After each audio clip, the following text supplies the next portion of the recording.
abraço, estamos começando mais uma edição do nosso TV News aqui pela TVI, canal 24.2 da sua operadora TV Cabo para o sul da Bahia. Muito obrigado pela audiência, você de Itabuna e Ilhéus, as duas maiores cidades aqui do sul da Bahia. E são pioneiras na TV por assinatura há 20 anos, em todo o norte e nordeste do Brasil e centro-oeste. Um abraço a você de Itabuna e Ilhéus e obrigado pelo carinho da audiência. E a você de outras cidades onde não tem a operadora, mas assiste a TVI pelo YouTube.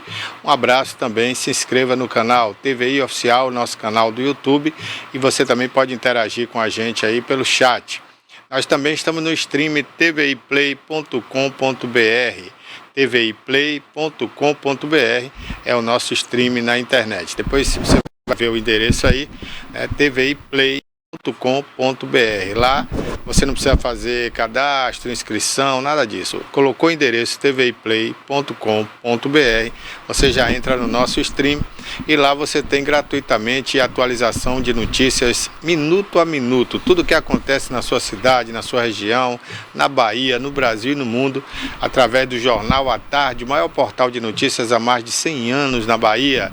E a melhor redação está aí atualizando você gratuitamente, você não paga nada, hein? E você também que tem o nosso aplicativo TVI Play Brasil, no Android, você pode acessar também o portal de notícias à tarde gratuito para você, além de todo o conteúdo da TVI, ao vivo ou gravado, tá bom? É on demand, onde você quiser, quando você quiser assistir a TVI. Olha, gente, hoje é sexta-feira. Nós estamos falando aqui do Alto das Comunicações, no bairro de Fátima, bem pertinho de Ilhéus, né? Em plena Mata Atlântica. Aqui do alto tem um visual bacana da cidade de Itabuna. E nesse momento, 26 graus aqui nos nossos estúdios. A mínima hoje foi de 17 até as 6 da manhã. E a máxima não passará dos 28 graus até o meio-dia, tá bom?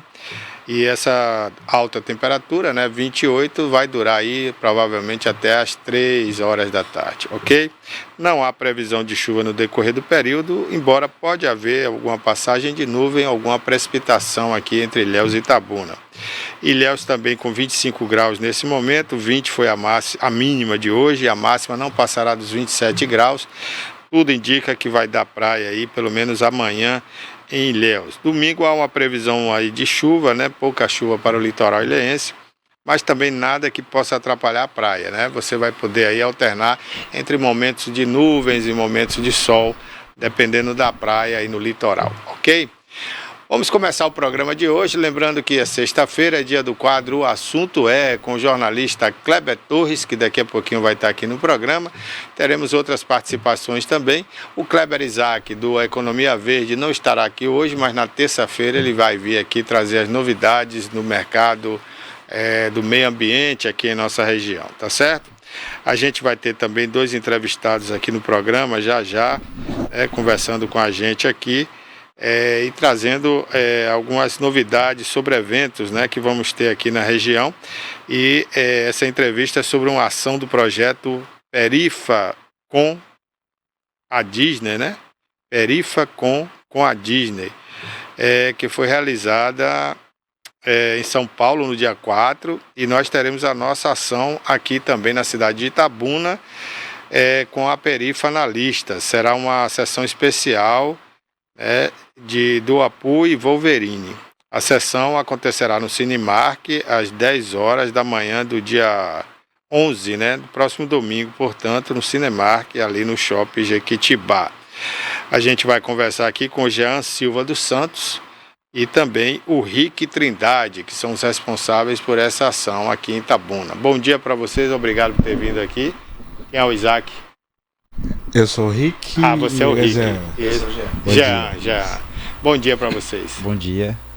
Fala um pouco aí desse projeto. Então, o Perifa na Lista é um projeto social que eu criei no ano passado. A gente faz uma conexão entre jovens pretos e periféricos a eventos culturais e artísticos. Então, assim, a gente tem parcerias. A nossa primeira ação foi realizada aqui em Itabuna com o João Pimenta. A gente levou 15 jovens para o teatro para assistir ele, tanto em Ilhéus quanto em Itabuna. E a gente já fez parcerias também com festivais, com Afropunk, com Lollapalooza, com o Festival de Verão. Então a gente tem feito essas conexões aí com festivais, principalmente, possibilitando a ida de jovens pretos e periféricos a esses eventos. A gente também desenvolve ação social, então a gente fez o da Páscoa esse ano, em parceria com o Recrear, que é um projeto de Jean, com distribuição de ovo de Páscoa, tábua de chocolate, caixa de bombom. E todo final de ano a gente também realiza distribuição de cestas básicas e tal. Então, basicamente, o Perifanalista tem essas duas frentes, Bacana. que é possibilitar a ida de jovens pretos a eventos culturais e artísticos e também as ações sociais. Ok, então foi uma criação sua.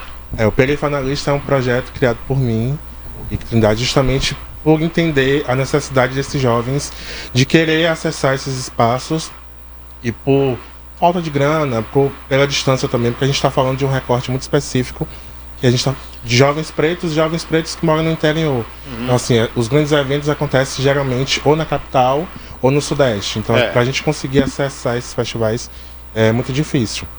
Então, a partir disso, eu falei, não, vou tentar dialogar aí com algumas pessoas para a gente conseguir fazer essa conexão.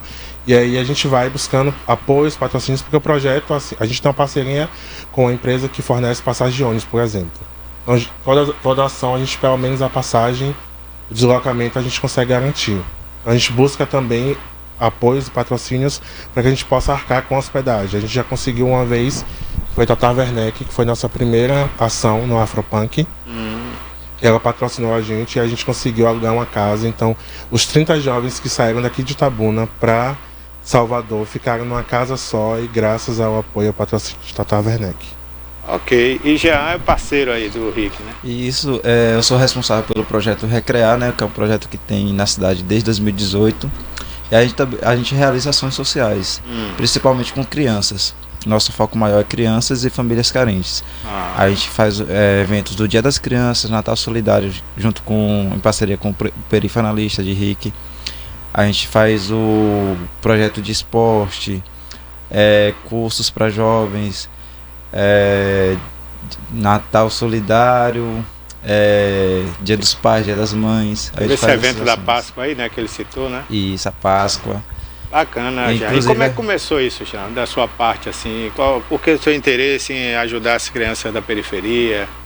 Então, desde minha infância foi uma infância um pouquinho complicada, né? Sair da roça, aí a gente não tinha muitas condições quando veio para a cidade, né? Aí eu nunca tive a oportunidade de ter tipo um ovo de Páscoa, eu nunca ganhei um brinquedo bom. Então, meu foco foi tentar fazer as outras crianças não passar pelo que eu passei, né?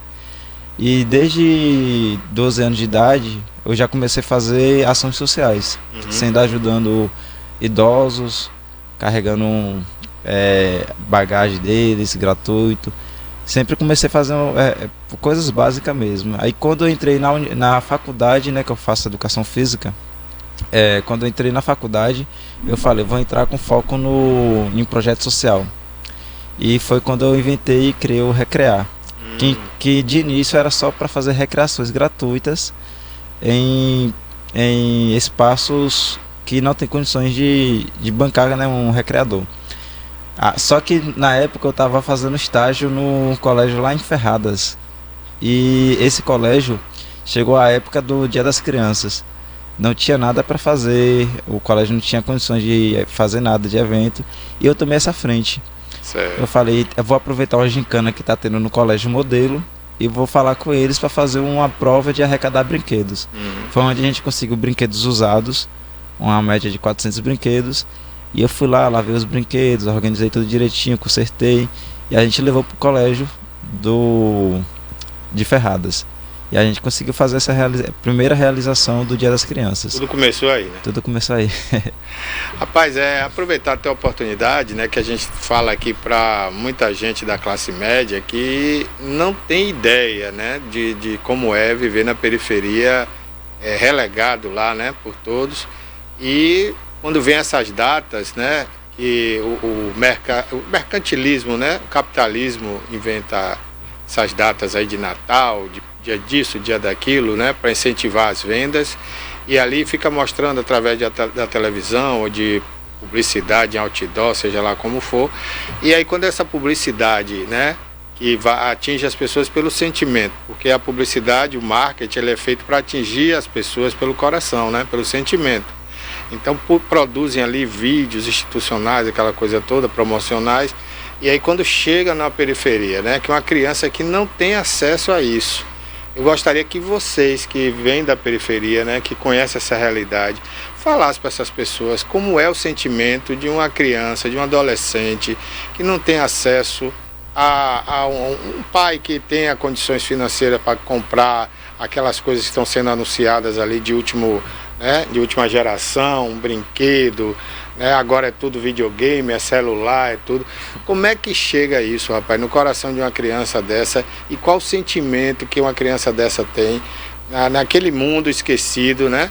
E ali parece que as pessoas perdem até a esperança da vida lá na frente, né? Porque ela não tem um horizonte, ela não tem nenhum patamar para ela se apoiar e dizer assim, eu vou sonhar, eu tenho a oportunidade de conseguir isso ou aquilo, né?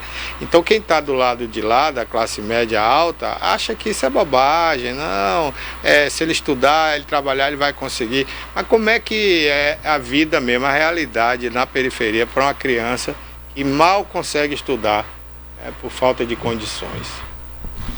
Eu acho que, na verdade, eu acho que a questão é o quanto a gente consegue manter a esperança, mesmo lidando com tudo isso. Então acho que o que a gente trabalha muito também é nessa perspectiva. A vida é difícil, as oportunidades não chegam, mas apesar disso a gente mantém a esperança. Então assim, nós somos dois homens pretos que vieram da periferia, que moram na periferia, e que assim, a gente não conquistou o mundo falando em questão de dinheiro, mas que a gente consegue aos poucos realizar ações e impactar a vida de outras pessoas. Então eu acho que a questão é que se a gente consegue ter esperança apesar disso tudo, o que é que a gente poderia fazer mais se a gente pudesse ter fácil acesso à arte, à cultura, a um bom trabalho, a uma boa educação, a uma boa saúde.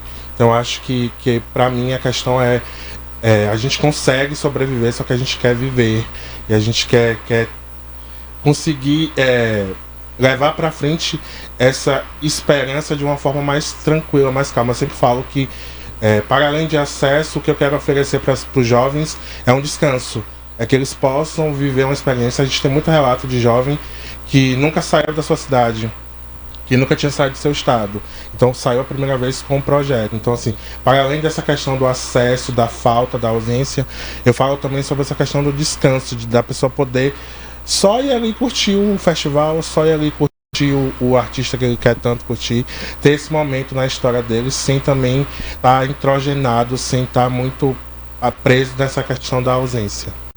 Você sabe que quer dizer, você fala que é uma simples ida, né? Mas uma ida dessa a um festival, por exemplo, em Salvador, transforma uma vida.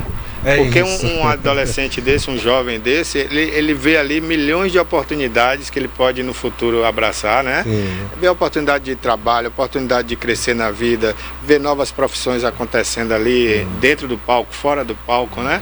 Enfim, são muitas coisas em torno disso, e além do horizonte abrir, porque, por exemplo, você falou, né? Quantos jovens que moram no interior nunca tiveram a oportunidade de ir à capital? Sim. Tem gente que não conhece Salvador, e muita gente, né? Muita gente. Então tudo isso transforma a vida. Eu falo simples porque a gente quer mais. Eu entendo, sabe? Eu entendi o que você falou. A gente consegue entender que o que a gente faz. Porque na verdade impacto. É um ato simples mesmo, né? Você pegar um ônibus e ir a Salvador. Mas eu digo assim, num contexto maior, o impacto é maior. É maior, muito grande. Parabéns, viu, por essa ideia. Quantos jovens já foram com você em eventos fora aí? Eu acho que, pelos últimos cálculos, a gente já bateu 500 jovens. 500, né? Do ano passado para cá, dos eventos que a gente já fez. Só do ano passado para cá. Só do ano passado para cá. E jovens, assim, a gente fala de um contexto do Nordeste, interior, mas a gente trabalha também, o projeto é expandido. É expandido, Então tem gente do Sul que já foi, um dos últimos eventos que a gente fez em Salvador, teve um jovem do Sul que saiu do Sul pela primeira vez para conhecer Salvador. O Sul que você fala onde? Santa Catarina. Santa Catarina? Foi, ele saiu de Santa Catarina. Quer dizer que o seu projeto já está abrangendo... Sim, a gente abraça. Porque é isso, como a gente está muito... A gente faz um trabalho online, então a gente, toda ação a gente passa um formulário e a pessoa interessada, ela se inscreve ali. O nosso único recorte é jovens pretos e periféricos, porque a gente quer dar uma oportunidade maior para essas pessoas. Mas independente do lugar, se a pessoa se encaixa ali e a gente vê que conversa com a ação, com o projeto, a gente encaixa também, então... Agora deixa eu te fazer uma pergunta, né? Porque eu também morei muito em periferia, né? Sim. Inclusive quando eu fui criança, fui criado em Salvador e morava na periferia em Salvador, lá no Cabula, né? E na periferia não tem só preto, né? Tem Sim. também, quer dizer, eu não me considero branco, né? Mas assim, não é só preto que tem na periferia, né? Tem também os brancos pobres, né? Sim. Que não tiveram oportunidade. Por isso nosso recorte, jovens pretos e ou periféricos. E ou, né? E ou periféricos, eu sempre enfatizo isso. Assim, o nosso recorte, nós somos homens pretos, a gente sabe que o Brasil é um país extremamente racista, então por isso da importância desse recorte, porque a gente sabe que a população preta, a população indígena está à margem da sociedade. Mas a gente entende também que nas periferias, nas favelas, existem pessoas brancas que não têm condição. Então a gente faz esse recorte de, preferencialmente, pessoas jovens, pretas e ou periféricas. Uhum. Então, assim, pessoas brancas também, a gente tem uma cotinha para elas. Vocês têm apoio da FIC, que é a Fundação de Cultura aqui de Itabuna? Não, o nosso apoio, a gente não realizou. Mas vocês procuraram? Já procuramos e a gente... É um trabalho tão interessante, né? Sim. É cultural isso aí. A FIC poderia apoiar vocês. A gente tentou fazer, na verdade, o evento de 1 ano do projeto. A gente conversou com a FIC e tal, acabou não acontecendo. Mas não, a gente tem parcerias, por exemplo, da Clickbus, que oferece pra gente passagem de ônibus. E algumas marcas, as próprias marcas, que a gente fecha as parcerias. E as ações muito movimento muito online mesmo, da galera que segue a gente, que acompanha o projeto e a gente vai fazendo também, por exemplo, a gente fez, falando especificamente do evento do cinema no domingo, a Perifacon, que é um evento de cultura geek e nerd, que acontece em São Paulo, que tem um recorte também para a periferia. A gente conseguiu mandar 13 jovens artistas daqui do sul da Bahia para viver essa experiência em São Paulo. E aí, fazendo essa conexão, aconteceu dessa ação deles com a Disney para levar a galera de São Paulo pro cinema.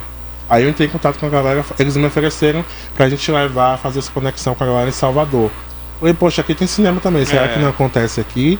Aí eles entraram em contato lá e a gente conseguiu fechar, que vai acontecer essa sessão especial no domingo pro projeto. Mas é isso, a gente conta muito com esse trabalho online mesmo, com essa força online de insistir e de convencer a galera do quanto é importante apoiar.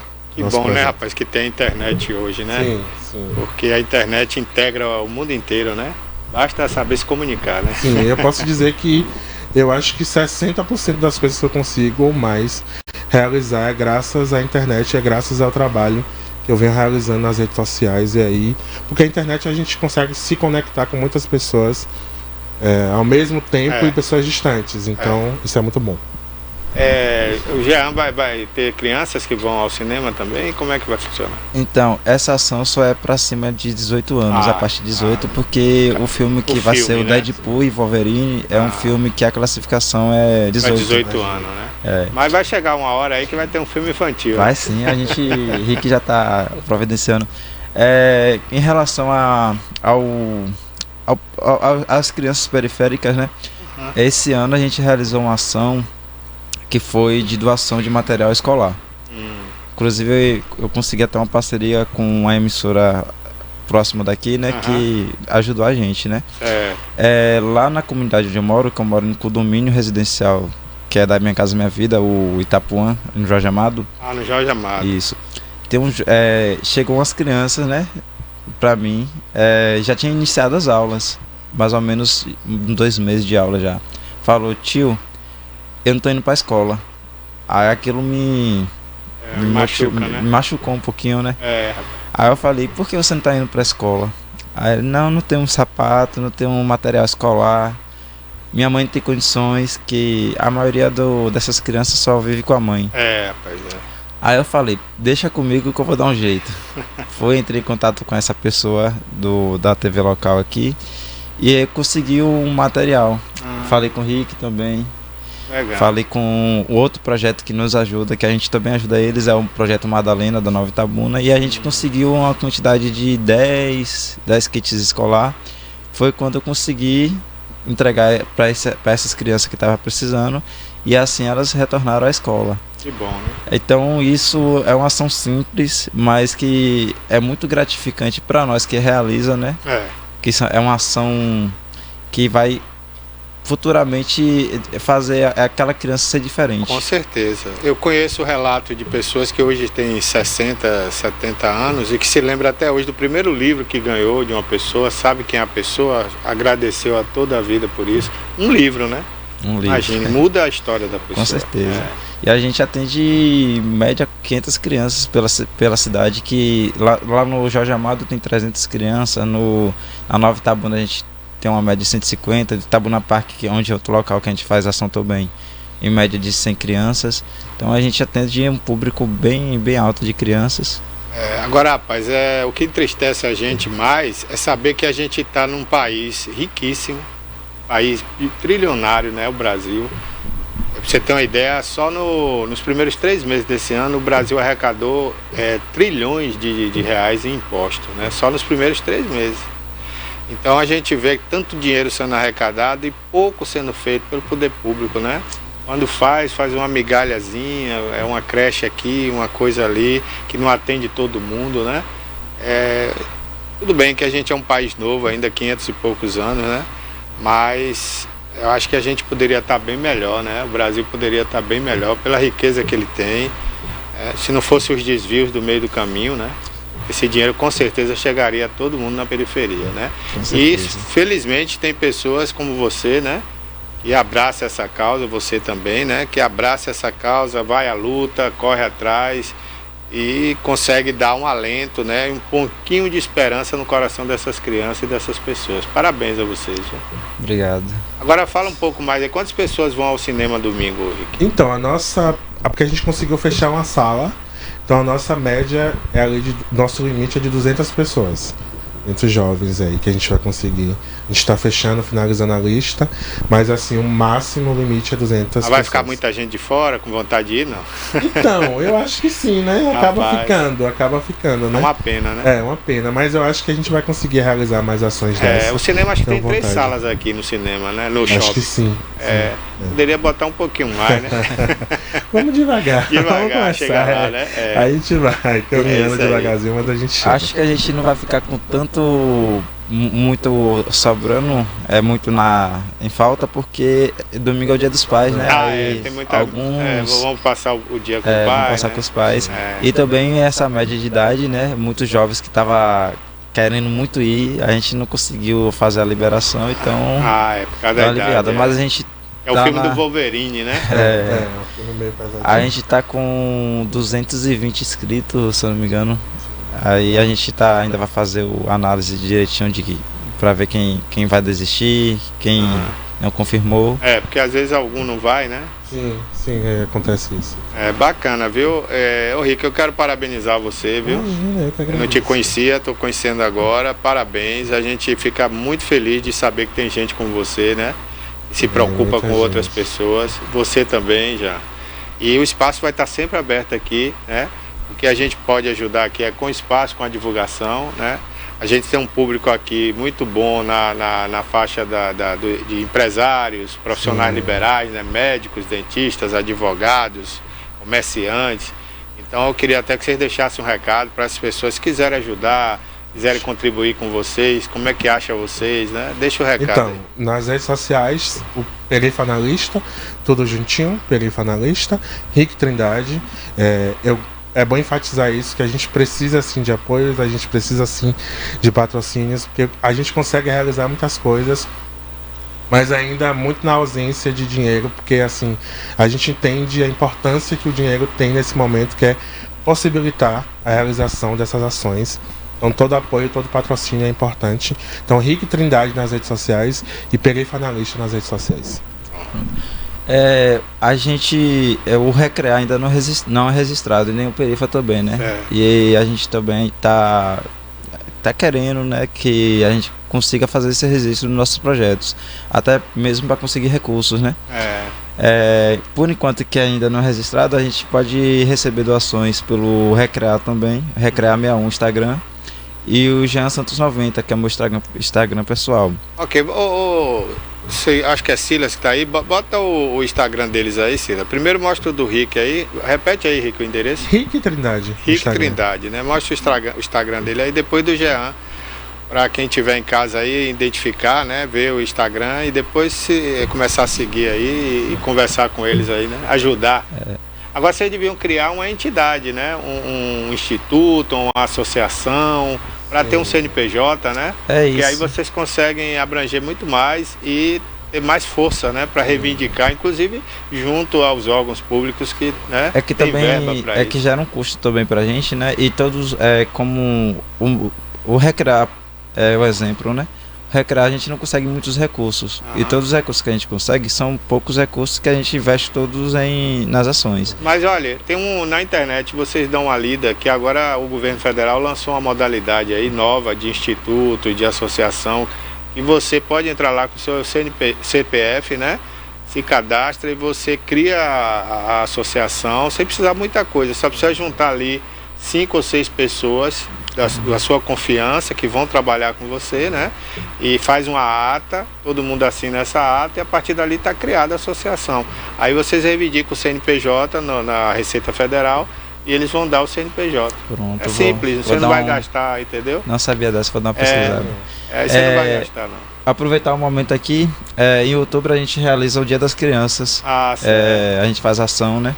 E a nossa ação atende 500 crianças, como eu falei, né? 500 crianças. Isso, e a gente já está começando a campanha, né? Quem quiser nos ajudar doar, aí, né? fazer doação de brinquedos, pode ser fantasias também para recreação, material de recreação, bola, bexiga, cone, essas coisas. Que a gente faz o Dia da Criança completo, né? Com recreação, brinquedos, lanches. E quem puder ajudar a gente É um dia de festa, né? É o dia de festa. Aí na verdade são 3 eventos que a gente faz. Isso, né? Porque a gente faz no Itabuna Parque, Nova Itabuna e Jorge Amado. Parabéns. Ó, aí tá o Instagram do Rick, né? Isso, meu Instagram aí. Tem dicas aí, tem o que aí, Rick, no seu Instagram? Então, eu sou comunicador por formação e criador de conteúdo também.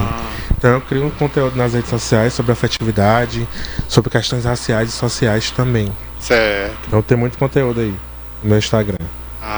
Bacana. Tem até o show de Ivete ali, né? Que foi no Itapeda. A ação da Páscoa ali.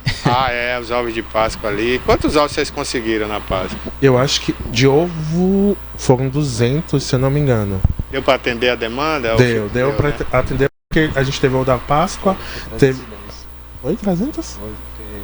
Pode falar no microfone.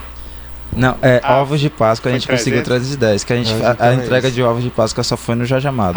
Certo. Porque a gente conseguiu os ovos da Páscoa, as caixas de bombom e os tablets de chocolate. Olha lá o vídeo lá, né? Isso. Bacana, aí a gente conseguiu a média de 120 caixas de chocolate e 100 tablets de chocolate.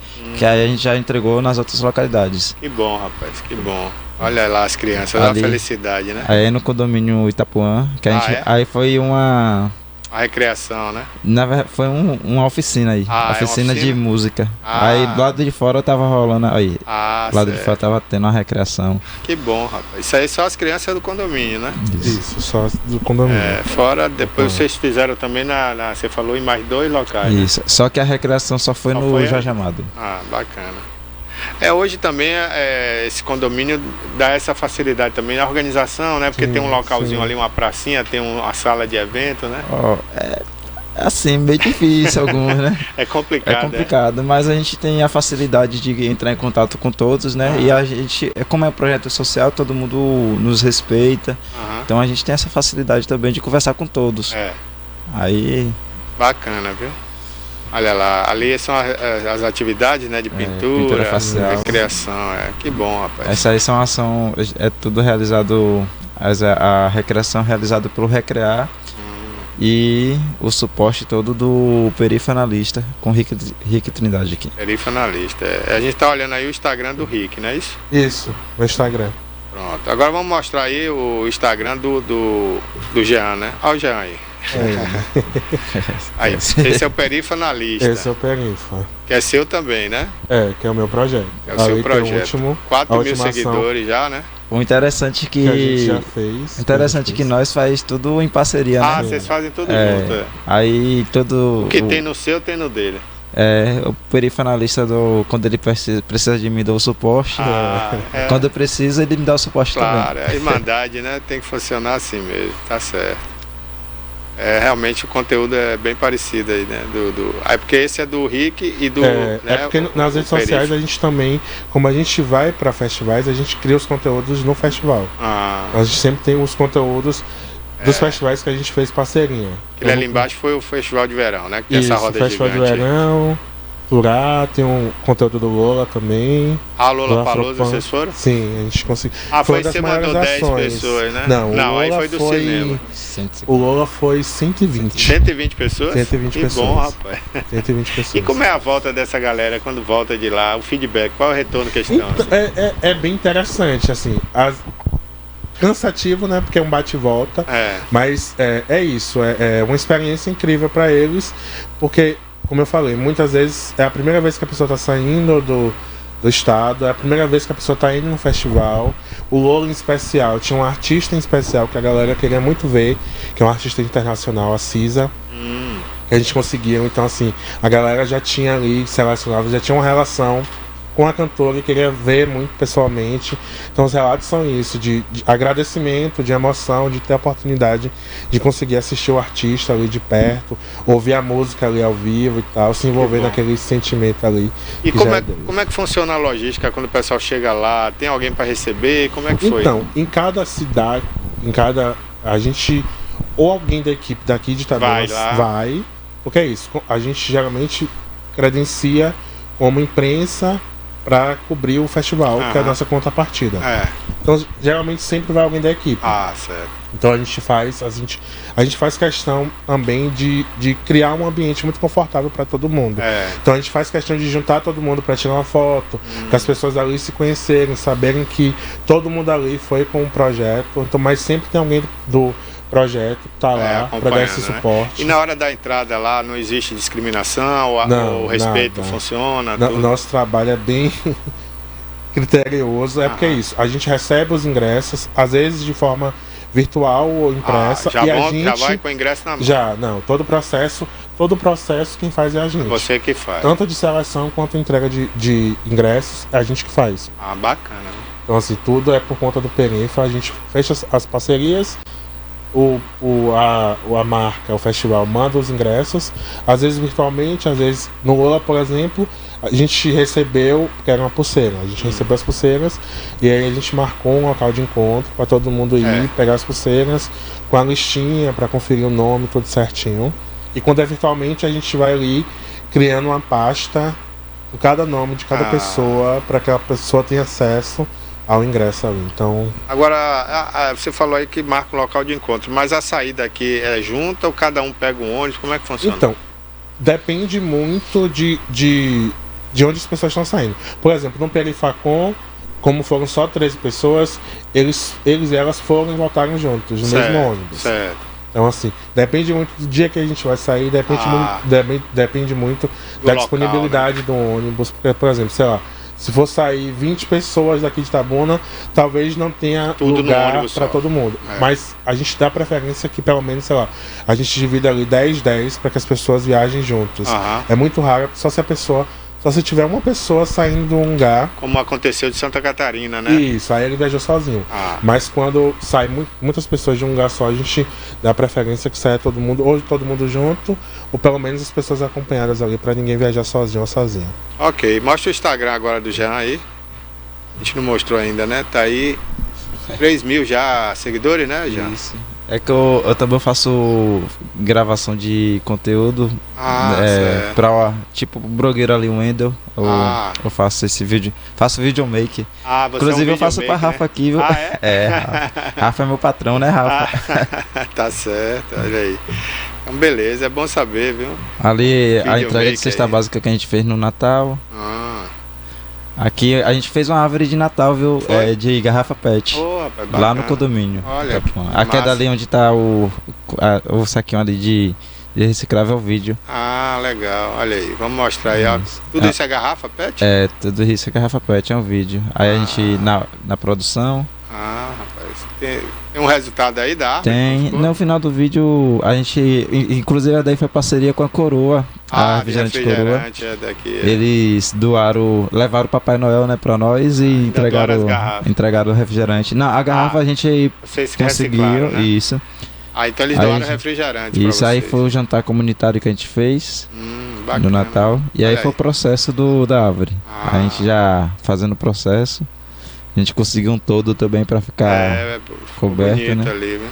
Asinha ali, né? Isso, a gente decorou a parte interna. Aí já é o processo Final, né? É final.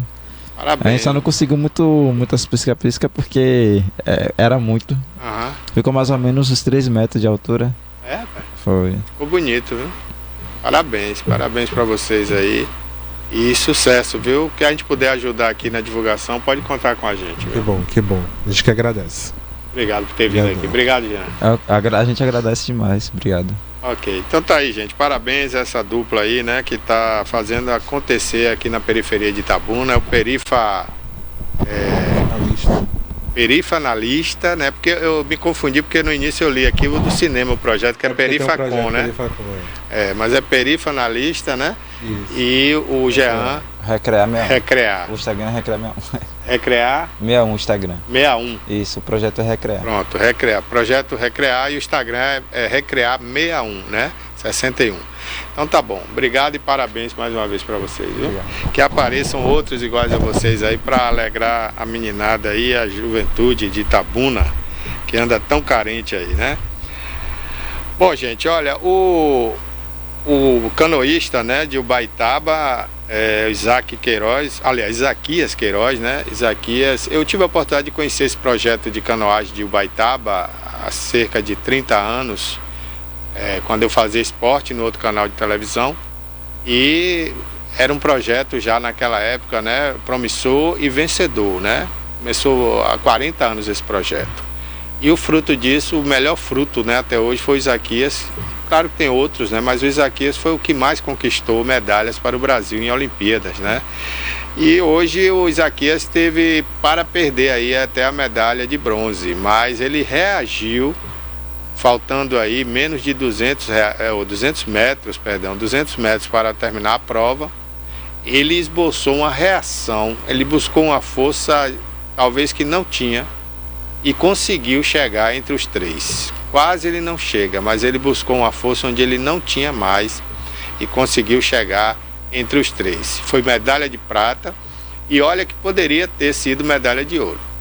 Se tivesse um pouquinho mais de 1 segundo a mais de tempo, ele pegava a medalha de ouro, porque ele ficou só, gente, 1,5 segundos atrás do primeiro colocado, que foi medalha de ouro. Então, se a força dele fosse um pouquinho mais forte, 1,5 segundos a mais, ele conquistava aí mais uma medalha de ouro para o Brasil. Mas enfim, né? Foi uma medalha de prata. A gente tem que valorizar o esforço do Isaquias Queiroz, o esforço, né, em chegar até lá, como ele até declarou depois da prova, né, com muitos problemas de ordem psicológicas, né, problemas psíquicos, problemas de saúde. Hoje, quem não tem um transtorno aí, né, quem não tem um problema mental, todos nós estamos passando aí por dificuldades, né, dificuldades essas na saúde, com ansiedade, com depressão e com outros transtornos aí que a vida oferece devido aos problemas, né, da atualidade, esse mundo capitalista. E o Isaquias não é diferente, ele é um ser humano como outro qualquer, e tudo isso tira o rendimento do atleta, não tenha dúvida. Além de que a idade dele também, de 4 anos para cá, claro que muda, né, gente? Ele ficou mais velho 4 anos, é diferente da Olimpíada passada, como a outra Olimpíada ainda vai ser mais difícil para ele, porque ele vai estar mais 4 anos velho. Então, quando ele chegar em Los Angeles daqui a 4 anos, ele vai estar mais velho, mais cansado, claro, e vai exigir mais ainda o esforço dele. Então a gente também não pode cobrar tanto de um atleta que já está acima da idade, né, do ápice desejado para conquistar o ouro, como ele já fez. Mas toda a sorte, parabéns ao Ubaitaba, parabéns ao Isaquias Queiroz. É pena que ele não encontrou aqui na Bahia ainda o apoio que deveria ter, né, para treinar, para se projetar ainda melhor. Teve que morar em Minas, né, e treinar lá em Minas, mas ainda assim ele teve um apoio bom da rapaziada de Ubaitaba. Tem uma pessoa daqui de Itabuna também que ele falou que apoiou ele bastante. né? E a gente queria esse apoio dos órgãos, né? Do governo do estado, né? Ele disse que teve um apoio aí do Ministério do Esporte, né? Já agora próximo às Olimpíadas, mas esse apoio deveria ser constante, né? Para que esse atleta tivesse paz, tivesse tranquilidade. Inclusive esse apoio deveria abranger aí a parte de saúde mental, né? Para ele ter tranquilidade. É isso que falta no atleta brasileiro, né? O atleta brasileiro, ele acaba ficando, por mais profissional que ele queira ser, ele acaba ficando amador, porque ele não consegue sobreviver só daquela modalidade de esporte, né? Felizmente o presidente Lula fez um decreto aí que não vai descontar o imposto, né? Esses atletas que obtiveram prêmios e medalhas lá na Olimpíada de Paris, né? Menos mal, né? Pelo menos isso o governo federal está ajudando aí, porque seria um castigo, né? O governo federal já não dá o apoio devido ao esporte amador no Brasil. E quando esses atletas têm mérito e conseguem um prêmio, ainda tem que pagar um alto imposto para entrar no Brasil com esse prêmio, eu acho injusto, né? Mas enfim, era uma causa que deveria ter sido legislada, né, pelo Congresso Nacional. Mas como não foi, o governo federal, através do presidente Lula, corrigiu, né, essa falha aí do Congresso Nacional, que não pensa, né, no esforço do atleta para representar nosso país e ainda tem que pagar imposto altíssimo, né? Eu acho que é no mínimo uma ação injusta, né, do governo federal. Olha, gente, vamos ter um Bavi, né, nesse final de semana, válido aí pelo Campeonato Brasileiro da Série A. O Bahia joga em casa, né, o mando de campo é do Bahia, o jogo vai ser na Arena Fonte Nova. O Vitória tem a vantagem aí de ter vencido o Bahia no último confronto, então tá empolgado, né, e tá crente que vai ganhar também esse Bavi. Por outro lado, as provocações no Bahia estão altíssimas, hein? Nem só dos torcedores, viu? Mas até de jogadores. O Lúcio, né, que fez o último gol do Bahia contra o Botafogo, né? Ele fez uma provocação com o tio dele que mora em Salvador, Uruguai, e já fez uma boa provocação aí para o time do Vitória. Ele disse que vai marcar contra o Vitória. Então tá aí, as provocações estão acirrando ainda mais os ânimos, né, para esse Bavi que promete casa cheia. A Fonte Nova promete bater um recorde aí, né? Já teve 48 mil pessoas aí recentemente, mas promete bater novo recorde nesse Bavi. Afinal de contas, o Vitória está numa ascensão, né? Venceu os últimos jogos em casa e o Bahia foi classificado para as quartas de finais da Copa do Brasil, né? Então isso valeu de motivação, em que pese na competição que o Bahia vai jogar com o Vitória, que é o Campeonato Brasileiro da Série A, o Bahia está caindo. O Bahia saiu de terceiro lugar, aliás de segundo, né? Teve até em segundo lugar e está atualmente em sétimo lugar, podendo cair ainda mais posições esse final de semana, caso venha a perder. Então essa é a situação do Bahia para esse compromisso com o Vitória nesse final de semana, viu? Então tá aí, muita gente inclusive vai sair do interior, né? E deve prestigiar aí o jogo do Bahia contra o Vitória na Fonte Nova. Olha, por falar em futebol, gente, na outra semana nós vamos ter aí, né, a rodada da Libertadores da América, né? E os times brasileiros vão jogar. E o duelo na Argentina, em 1 hora, a torcida do Cruzeiro esgotou todos os ingressos para a partida contra o Boca Juniors. O jogo será em Buenos Aires, pelas oitavas de final da Copa Sul-Americana. Esse jogo é da Sul-Americana, viu? Não é da Libertadores. Com as vendas iniciadas, né, na manhã desta quinta-feira, dia 8, prioritariamente para sócios torcedores, 10 horas, horário de Brasília, os torcedores do Cruzeiro compraram todos os 2.000 bilhetes destinados aos visitantes. Então tá aí, né? Pessoal do Cruzeiro muito animado com o time do Cruzeiro, que depois da venda aí, né, para outro grupo, a sua SAF, né, foi vendida pelo Ronaldo Nazário, e esse novo grupo que comprou tem investido muito no time do Cruzeiro. O Cruzeiro melhorou muito no Campeonato Brasileiro, inclusive está ali brigando já no G4, né? Ocupou o lugar ali que o Bahia estava brigando. E, aliás, o Bahia perdeu até o espaço também para o Fortaleza, né? Fortaleza também cresceu bastante e já até chegou a terceiro lugar no Campeonato Brasileiro, viu? Superou até o Cruzeiro. Então tá aí, né? O Campeonato Brasileiro está ficando muito acirrado e promete muito. E na próxima semana nós vamos ter aí então Libertadores e Sul-Americana, viu? Então os times brasileiros já se preparam aí para essa rodada. Palmeiras joga, né? O Flamengo joga, todo mundo joga aí na Sul-Americana e também na Libertadores.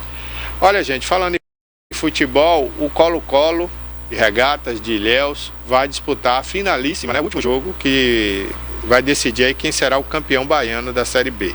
Primeiro jogo o Colo-Colo venceu bem lá fora e agora joga em casa contra o Porto, que deve realmente confirmar o título de campeão baiano, né? O estádio Mário Pessoa deve ficar pequeno esse final de semana, deve lotar aí para essa torcida de Ilhéus, que vai ver o seu time tradicional, né? Porque o Barcelona é de Ilhéus, mas não é tradicional, tem poucos anos de fundado, de criado, pertence ao empresário de São Paulo, mas o Colo-Colo não, é mais raiz, né? É um time de Ilhéus que já tem muitos anos, tem uma torcida ali que viu esse time crescer, então eu acho que vai ser casa cheia no estádio Mário Pessoa para essa finalíssima, né? Que promete muito em Ilhéus. Colo-Colo já está na Série A do ano que vem do Campeonato Baiano, independentemente desse título ou não, mas o título deve coroar aí essa campanha bonita do Colo-Colo na Série B. Então a expectativa é grande para a casa cheia e nós deveremos ter também um bom jogo de futebol, né? A partida deve ser transmitida pela TV Educativa, né? E a gente vai acompanhar aí no próximo final de semana. Quem não for a Ilhéus, né, não for ao estádio, pode acompanhar aí pela televisão. Então, parabéns à diretoria do Colo-Colo, né, pelo profissionalismo, a maneira que trabalhou aí o ano inteiro, mandando material para a imprensa, divulgar. Olha, um trabalho muito profissional, viu? Poucas equipes fazem isso. E o Colo-Colo está de parabéns por esse trabalho tão profissional durante o campeonato baiano da Série B, tá certo? Então, ano que vem nós teremos aí duas equipes de Ilhéus na Série A do Campeonato Baiano de Futebol, tá certo? Bom, gente, agora vamos falar um pouquinho de política, né? Antes do quadro do assunto com o Kleber Torres, porque o governador Rui Costa deu uma entrevista essa semana, né? E perguntado aí na Rádio Interativa sobre ele apoiar apoiar a professora, né, Adélia Pinheiro, ou apoiar o Bento, que é o candidato aí do atual prefeito, Mário Alexandre, ele deixou bem claro que ele vai decidir quem terá o apoio. A gente não tem dúvida que vai ser a Adélia, né? Agora, eles deram prazo aí para o Bento, para que o Bento cresça nas pesquisas e apareça, para que dispute essa vaga aí, né, do PT com a Adélia. Porque quando eu digo vaga do PT, é porque o PT não vai apoiar dois candidatos dividindo os seus próprios votos na eleição, correndo o risco de perder a eleição para a direita, né? Que está representada aí pelo Valderico Júnior. Então o Rui Costa é muito inteligente, a cúpula do PT na Bahia, né, nem se fala, Jacques Wagner é uma águia, com certeza eles vão convencer o prefeito Mário Alexandre e o Bento, atual candidato do Mário Alexandre, a renunciar e apoiar a candidata do PT. Eu não tenho dúvida disso, a não ser que as pesquisas mostrem que o Bento está disparado lá na frente e que a Adélia Pinheiro está muito atrás. O que hoje não é verdade. O que a gente está sabendo, né, de bastidores lá de Ilhéus, é que as últimas pesquisas que eles fizeram lá para ver como é que estava a situação, a Adélia Pinheiro está bem na frente do Bento hoje no município de Ilhéus. Então, se isso é verdade, claro que o PT não vai abrir mão de sua candidatura. Então, tudo indica que vai ficar apenas a Adélia mesmo, representando toda a esquerda na eleição de Ilhéus, e vai polarizar aí com o Valderico Júnior, que é o candidato, né, representando União Brasil, candidato do ACM Neto, que é também futuro concorrente aí do PT nas próximas eleições para o governo da Bahia. Então essa é a expectativa. O Rui Costa disse que Ilhéus e Itabuna, ele vem pessoalmente, né, cuidar das eleições. Itabuna é Augusto Castro, o apoio é para Augusto Castro, não tem outro candidato da esquerda. E para Ilhéus, o apoio vai ser com certeza da Adélia Pinheiro, tá bom? Essas são as notícias aí de política de Ilhéus, né? e a gente vai ficar aguardando. No próximo dia 16, começaremos aí, né, a campanha propriamente dita no rádio, para Ilhéus e para Itabuna, no rádio e na televisão. Claro que nas ruas também, né, com comícios, reuniões, né, passeatas, carreatas, motociatas, enfim. Aquela barulhada toda que a gente já está acostumado aí no processo eleitoral. Bom, gente, vamos agora com Kleber Torres aqui no quadro Assunto é isso? Hoje com um convidado especial aqui, né, Kleber? Bom dia, Kleber. Bom dia, Barbosa. Fala aí no microfone, Bom dia, Kleber. Barbosa. Bom dia, ouvintes. Estamos de volta aqui pelo 5º ano do Assunto que teve um intervalo, um hiato também, um interstício, em função da pandemia, né, que nos afastou por um momento. E essa semana a gente vai voltar com o professor Antônio Souza Argolo, da UESC, que é um especialista em serpentes e cobras, e que vai voltar ao ar. A última entrevista dele teve só no YouTube quase 700 acessos. E isso é um assunto que o povo gostou. Eu não sei na rede cobra fechada. Ela tem um poder, né, de despertar ou uma simpatia, né, ou o afastamento, né? Eu, por exemplo, não gosto muito de chegar perto de cobra, não, mas confesso que às vezes fico curioso para saber mais, né, entender melhor. E naquela última entrevista eu aprendi, né, até a questão que a cobra treme de medo, né? Eu não sabia. O estresse, né? Eu pensava que ela se preparava ali para dar o bote quando ela estava agitada ali, né? Mas olha aí, a gente vai aprendendo. Hoje a gente vai falar sobre serpentes, lendas, mitos, superstições, crendices e a cultura popular. Como é que a cultura popular digere essa situação, né? Tem Cadê até o Kleber no ar? que ele deve falar, é sobre a serpente tomar leite na casa, mamar não. Sim, eu já ouvi uma coisa dessa, eu não sei se isso é mito, é verdade, né? Que a cobra pega uma mulher grávida à noite, né? E tira o peito para mamar e tal. Tem essas lendas aí, né? Vamos saber se isso é mito ou realidade, né, Kleber? Vamos conversar sobre isso, que o assunto é interessante e é um tema também que é de saúde pública, no sentido de que há sempre o perigo de mordedura de cobra e o veneno é letal em muitos casos. Com certeza. Eu tenho um caso até de uns primos meus que moravam ali em Camaçari, uma época, né? E eles estavam deitados, colocaram um colchão no chão para deitar, né? Porque estava, acho que calor, alguma coisa. E durante a madrugada ele viu um incômodo, né? Passando assim, arrastando no peito dele. E quando ele acordou, era uma cobra gigantesca que estava atravessando aquele ambiente, passando por cima deles. Olha que loucura.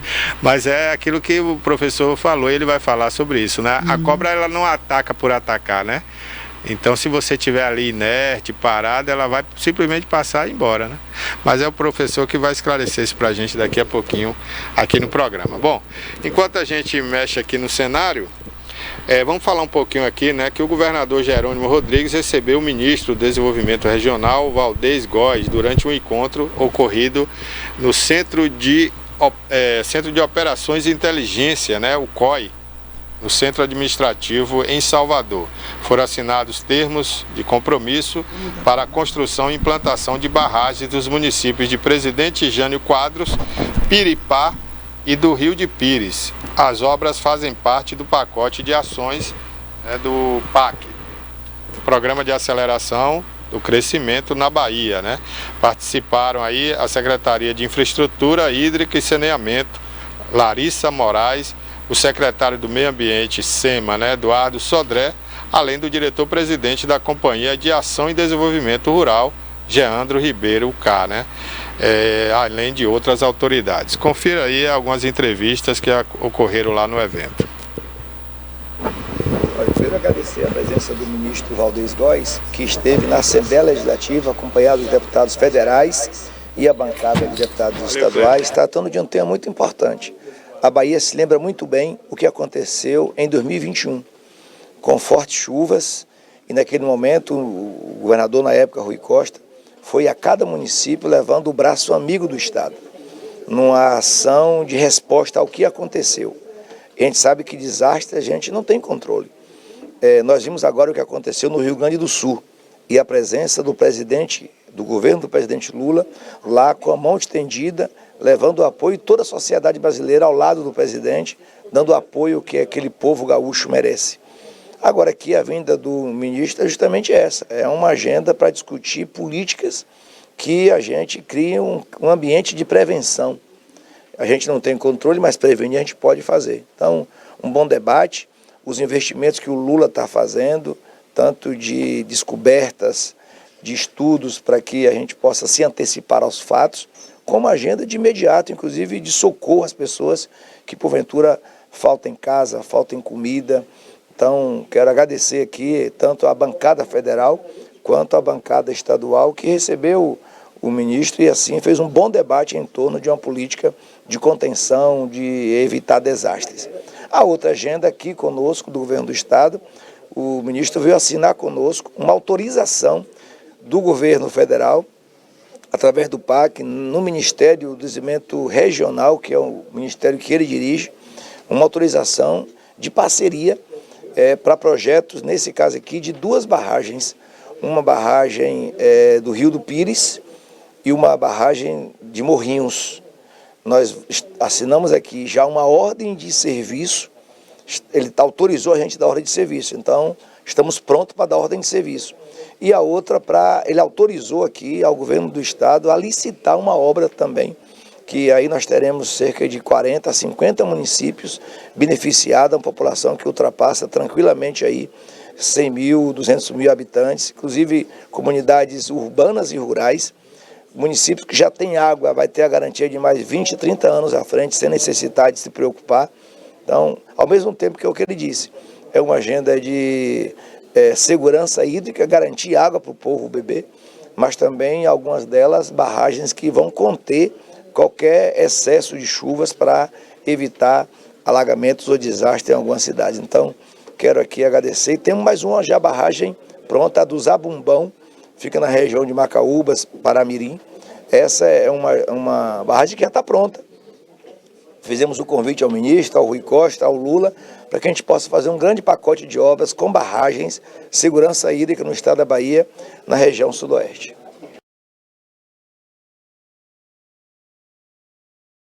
Falando desta vez, mais uma vez, com o professor Antônio Souza Argolo, autor do livro As Serpentes dos Cacauás do Sudeste da Bahia, e que volta ao ar nesta semana para falar sobre lendas, mitos, superstições e crendices, que é inclusive tema desse livro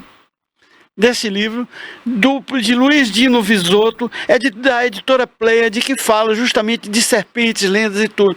Ele fala de serpentes da América Central, das lendas da América do Norte, das lendas dos países nórdicos, que eu pensava que não tinha serpentes, porque o frio não é um clima favorável ao desenvolvimento de serpentes. E há também serpentes no Oriente Médio, casos de lendas de serpente na Ásia, e é um fato que está inclusive na Bíblia, quando Adão e Eva são tentados a comer a maçã, quer dizer, a chegar ao conhecimento, atraídos por uma serpente que representava o mal. Bem, professor, estamos de volta dessa semana, e se fala muito nas crendices populares. O que é melhor, fazer uma benzedura ou você tomar o soro antiofídico? Bom dia, Kleber. Bom dia, espectadores da TVI. Obrigado pelo convite. É um prazer imenso estar aqui mais uma vez. Bom, respondendo objetivamente a sua pergunta, claro, o medicamento, o soro antiofídico, o soro para picadas de cobra, né? Ou para picadas de escorpiões, aranhas e tal.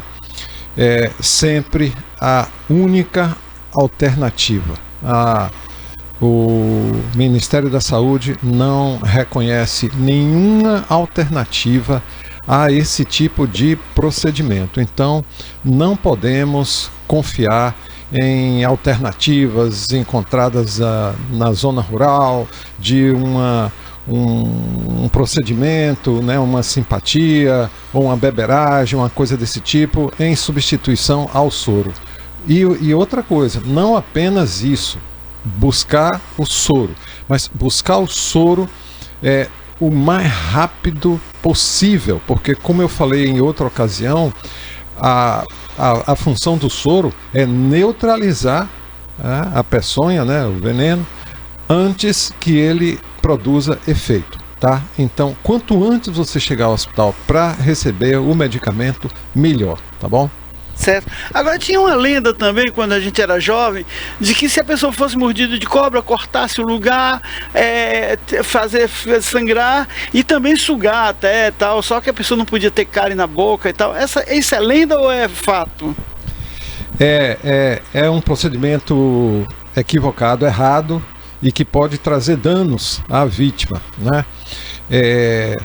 Você veja que o acidente mais frequente, o acidente ofídico mais frequente é o acidente por jararacas, né, que produzem aí cerca de 70% das picadas de cobras aqui no Brasil inteiro por jararacas.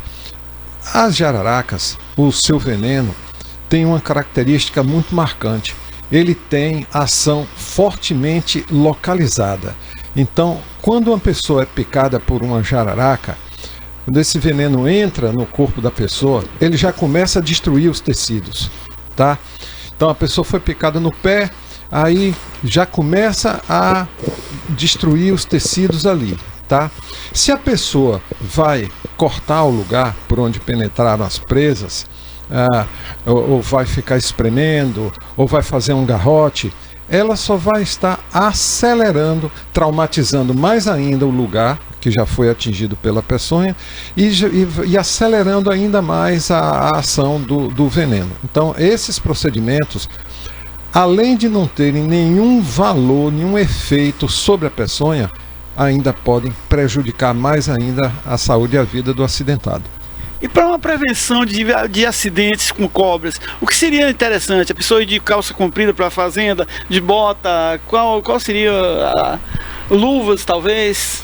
Bota de borracha é o equipamento de proteção, né, mais eficaz, que ele evita mais de 80% das picadas, porque 80% das picadas atingem a perna das vítimas, né, do joelho para baixo, tá? Claro que se a pessoa vai estar envolvida com outro tipo de atividade, não simplesmente andar pelo mato, roçando, ou adubando, ou colhendo, né, ele vai no fundo da casa dele, lá na zona rural, ele vai retirar umas telhas, uns entulhos para tirar daquele lugar, para jogar num outro lugar e tal. Claro que ele tem que usar luva de couro, porque ele vai enfiar a mão embaixo daqueles entulhos. Ali embaixo pode ter uma jararaca escondida, um filhotinho, tá? Aqui na nossa região e na floresta amazônica também tem uma espécie de jararaca verde que vive sobre árvores. Isso nos obriga, andando pela zona rural, andando pelos matos aqui, pela floresta, nos obriga ao uso de um chapéu para proteger a cabeça. Não apenas isso, tomar muito cuidado onde a gente vai colocar as mãos, tá? De repente a gente não está vendo, mas se apoiou num galho ali, tem uma jararaca dessas enrodilhada ali, podemos ser picados. Agora, nessas lendas populares, cobra fuma? Não, embora exista o ditado, né? A cobra vai fumar. Na guerra, o brasileiro até adotou isso para as tropas brasileiras. Mas por que esse negócio da cobra fumar e tal? Tem essa lenda? Não, eu não tenho explicação para algumas lendas, Kleber. Existia um momento em que alguém interpretou um comportamento, uma atitude do animal, interpretou equivocadamente, aí surge uma interpretação equivocada, essa interpretação ganha corpo, começa a surgir a ideia, um vai passando para outro. De boca a boca na zona rural, isso, aí, né? Pronto, aí vem a lenda. Mas essa da cobra fuma, eu não sei, pode ser até que esse livro tenha alguma coisa sobre isso, mas eu pessoalmente não sei a origem. E ela assovia? A cobra assovia também? De jeito nenhum. As cobras, para emitirem um assovio ou um sibilado, uma coisa desse tipo, elas precisariam ter cordas vocais. E as cobras não têm cordas vocais. O som que a gente sabe que existe, eu próprio já ouvi várias vezes, que sai pela boca da cobra, é um chiado que a jiboia emite. A jiboia, quando ela se sente estressada, ela dá aquele chiado. Você vai se aproximando e ela vai aumentando o chiado, tá? É uma manifestação de estresse dela, né? E de defesa também? Defesa, exatamente, para afastar o invasor do espaço, tá? Agora, sibilado não existe. Inclusive, desculpe, mas tem pessoas que acreditam piamente que cobra pia. Sem querer ser redundante. Pia, Uma vez, me permita, eu conversando com um amigo, trabalhador do campo, eu perguntei para ele, fulano, aqui tem muito pico de jaca? Ele disse, tem bastante. Eu disse, você fala que tem bastante porque você já matou vários? Ele disse, não, a gente ouve eles piando. Eu digo, mas fulano, cobra não pia não. Ele temou, pia, cobra pia sim. Eu disse, vem cá, para que é que a cobra pia? Aí ele disse, é para chamar o macho. Eu digo, e você sabia que as cobras são surdas? Ele fez uma cara assim. Então realmente não tem sentido uma cobra piar. Os anfíbios se comunicam através de som.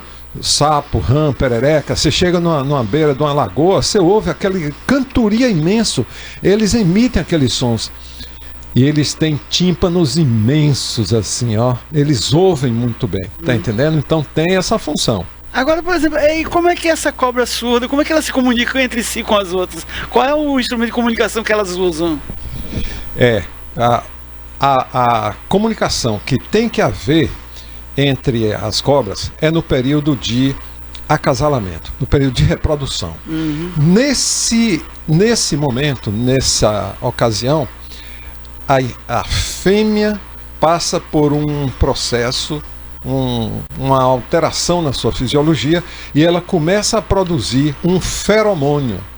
Quer dizer, um hormônio de atração sexual, e ela libera esse feromônio pela região da cloaca, aquela mesma região por onde ela defeca, ela pare os ovos. São odores que fazem a comunicação. Ela vai andando e liberando aquele feromônio, formando uma trilha. Aquela trilha tem um odor que é reconhecido pelo macho. O macho, que as cobras são animais solitários, cada um para seu lado. Aí na época da reprodução, a fêmea se torna mais ativa para liberar esse odor, e o macho também se torna mais ativo para procurar uma trilha com o odor da fêmea da própria espécie, até o momento que eles se encontram e começam a acasalar. É assim que elas se encontram. E a cobra bebe leite? Como é que é essa história? Não, a cobra não bebe leite, e existe essa lenda bem interessante, que diz que a cobra, colocando num cenário mais amplo, há quem diga que a cobra bebe o leite da própria teta da vaca, tá entendendo? Óbvio que isso é desculpa de quem está desviando o leite da vaca, que não ordenhou ali, não entregou tudo ao patrão. Bebeu um pouco, levou para casa, você está entendendo. Agora, curioso, tem a lenda também que a cobra vai para o leito, né, da mulher, né, da gestante ali, daquela pariu recentemente, e ela afasta a criança da teta da mãe, né? E começa a mamar na teta da mãe, e para a criança não ficar chorosa, ela ainda introduz a cauda na boca da cobra, na boca da criança, tá? Para a criança ficar se distraindo com aquilo.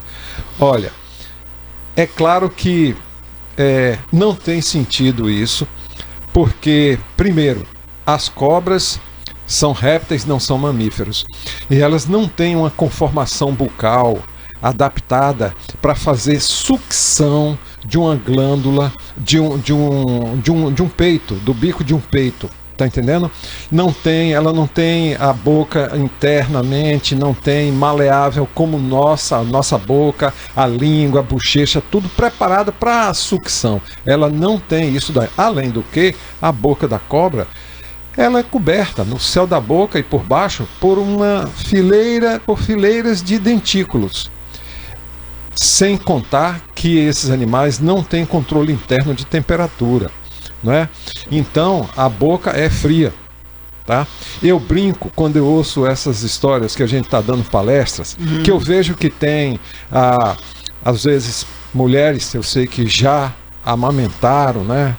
Tem filhos. Eu pergunto, vem cá, a senhora me responda francamente, a senhora acha que dá para confundir a boca da cobra fria com aqueles dentinhos com a boquinha quente e úmida do seu filho?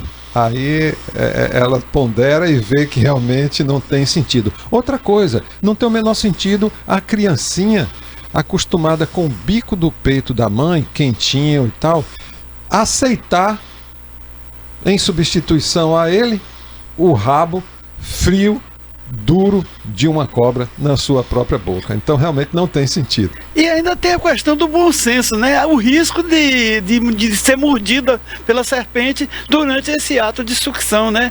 Porque ela vai fechar a boca de alguma forma e tal. Quer dizer, é uma coisa que nem no campo da lógica se aplica no caso. Exatamente, mas quando a gente, Kleber,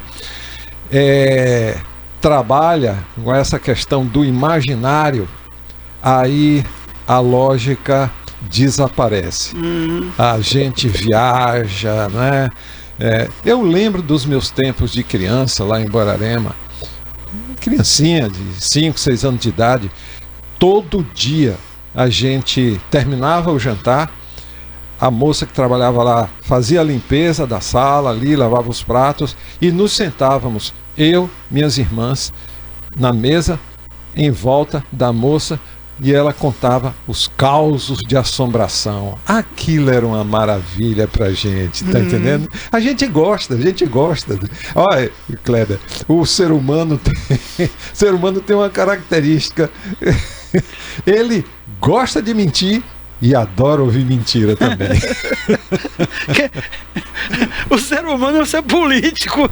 Já dizia Aristóteles. Já tem isso. Tá. Então a gente está compreendendo o outro lado da faceta. Agora, voltando à questão da serpente, tem as lendas populares. Aqui na região tem alguma lenda de serpentes? Alguma coisa que o senhor pesquisou? Alguma da região sul da Bahia?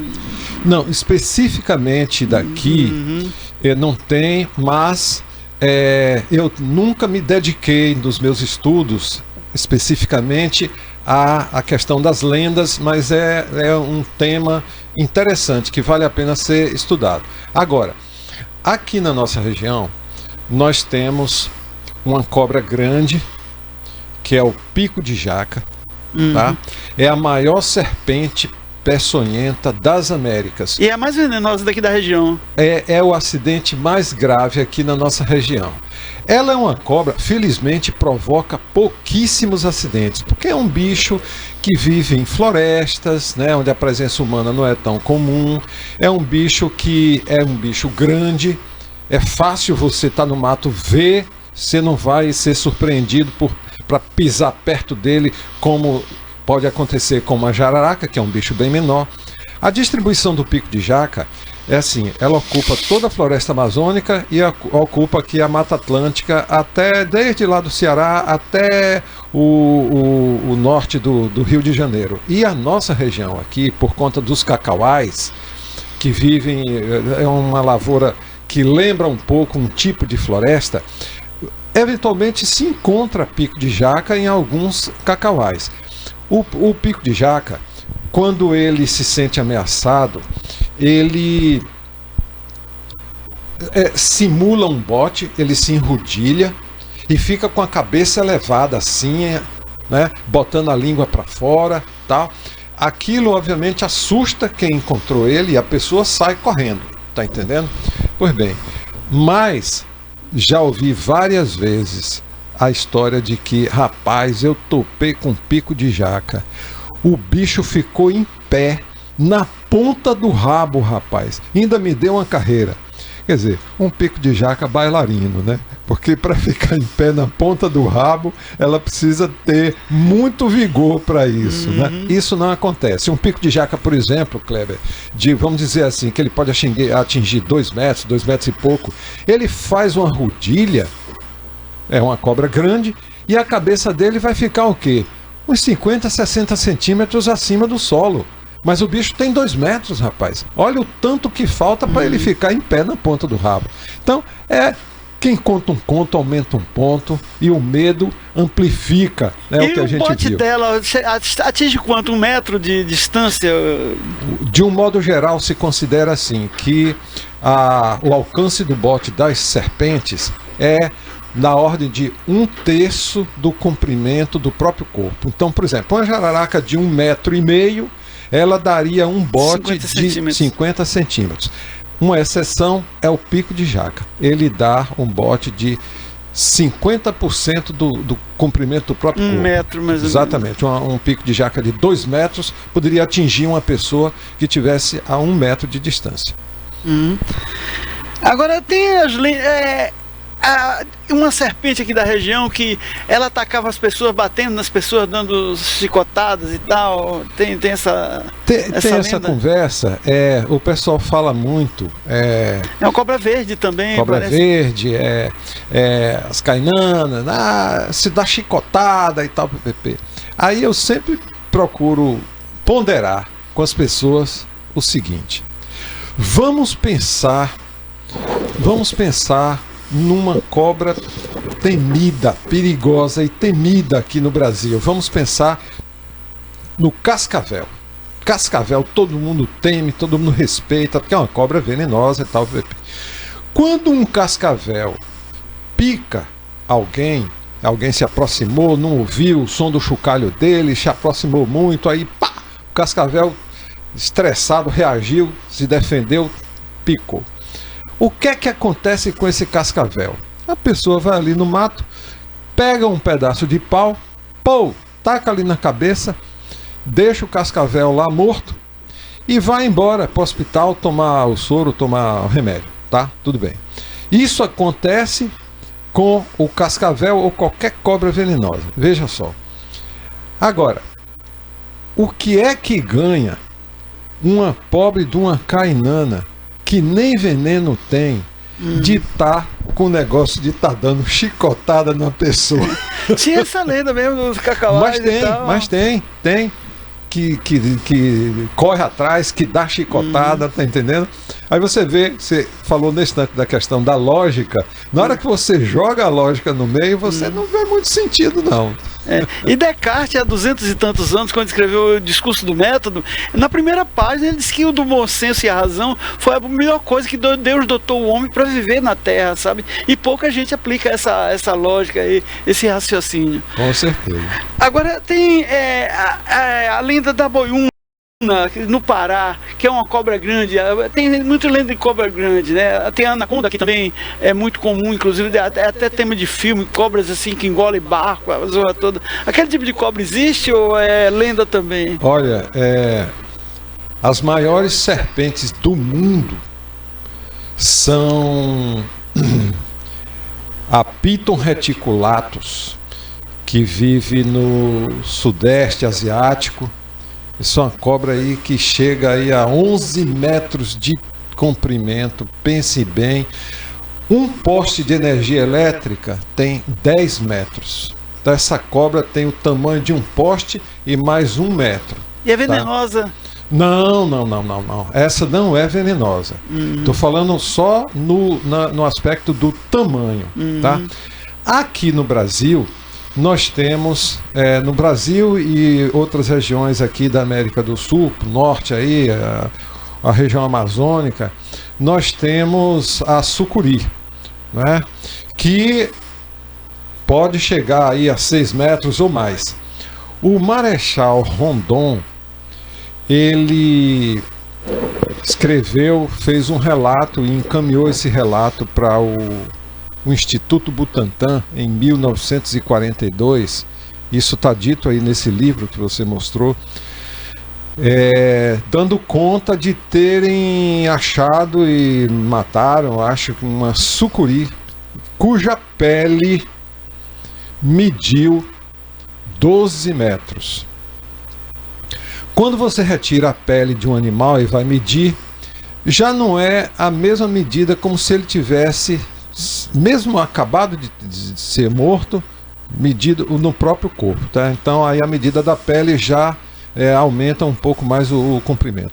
Mas, considerando a credibilidade do Marechal Rondon, se considera que esse é um registro que tem sido aceito. Só que eu não tenho mais, não conheço assim da literatura registro que chegue a esse tamanho, não. Principalmente aqui na nossa região, que é a região densamente habitada, o bicho pode ter até potencial para atingir esse tamanho, mas não chega, porque começou a crescer demais, 6, 7 metros, se torna mais visível, aí o pessoal mata, não tem jeito, tá entendendo? Agora essa lenda também, cobras comerem gente, pessoas e animais, ela faz o constrito, aperta, dissolve os ossos, tal. Como é que é isso?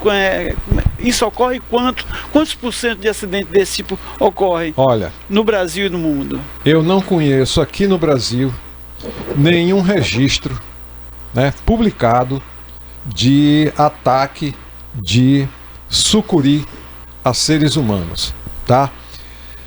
Na literatura de divulgação, essas revistas que não são revistas científicas, mas gozam de credibilidade, porque apresentam a matéria, tem a comprovação através de fotos. Tem até tal. Sites também que publicam tal e tudo. Pois é. Aí eu já vi em algumas revistas, em umas 2 ocasiões, foto.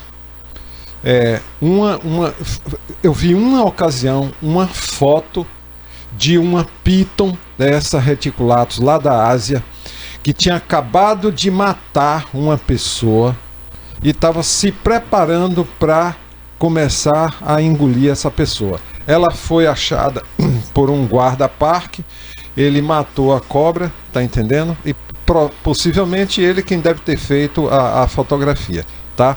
Agora, ataques. Me parece que nessas regiões do mundo aí, tem uma cobra gigantesca, a Piton reticulatus, me parece que eventualmente acontece acidentes. Na internet eu vi um dia desses aí um vídeo de uma cobra que tinha um volume imenso na barriga e aparece o pessoal abrindo a barriga da cobra, dessa Piton, e lá dentro tinha uma mulher que tinha sido deglutida, né? Exatamente, deglutida, tá? Mas aí você falou também da cobra venenosa, você perguntou se a Piton era venenosa. Não é venenosa, mas lá também, nessas regiões, ocorre a cobra-rei, que chega a 4 metros de comprimento e é venenosa. É um tipo de naja. E é veneno letal também, de minutos para matar uma pessoa. Veneno letal. Olha, minutos eu não diria. Na literatura a gente encontra o seguinte, que uma cobra venenosa, quando uma pessoa morre em decorrência de um acidente por cobra, essa morte ocorre em questão de dias, não de horas. Tá entendendo? Não é tão rápido assim. Viu? Agora, por exemplo, nós temos veneno de cobra, de aranhas e de escorpiões. Qual é o mais potente? Qual é o mais letal? Quais são os... Com certeza cobras. Com certeza cobras. Entre as aranhas nós temos aqui 3 grupos de aranhas que produzem acidente, sendo que o acidente mais grave é produzido por um tipo de aranha chamada aranha marrom, que essa aranha até ocorre aqui na nossa região, mas aqui ela parece estar restrita a cavernas. E no Brasil, a região do país com maior incidência de acidente por esse tipo de aranha é a região de Curitiba, lá no Paraná. Tá entendendo?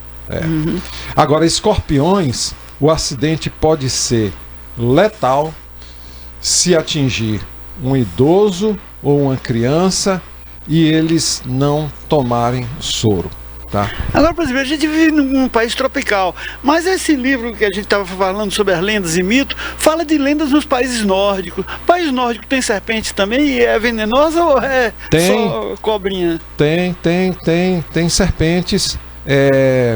Nós só não temos serpentes nas calotas polares, né? Por conta do gelo, são animais que são refratários a esse tipo de ambiente, né?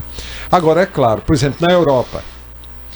A Europa tem uma diversidade biológica, é uma região temperada, diferente da nossa, que é uma região tropical, e é um clima mais frio, e tem uma diversidade biológica muito inferior à nossa.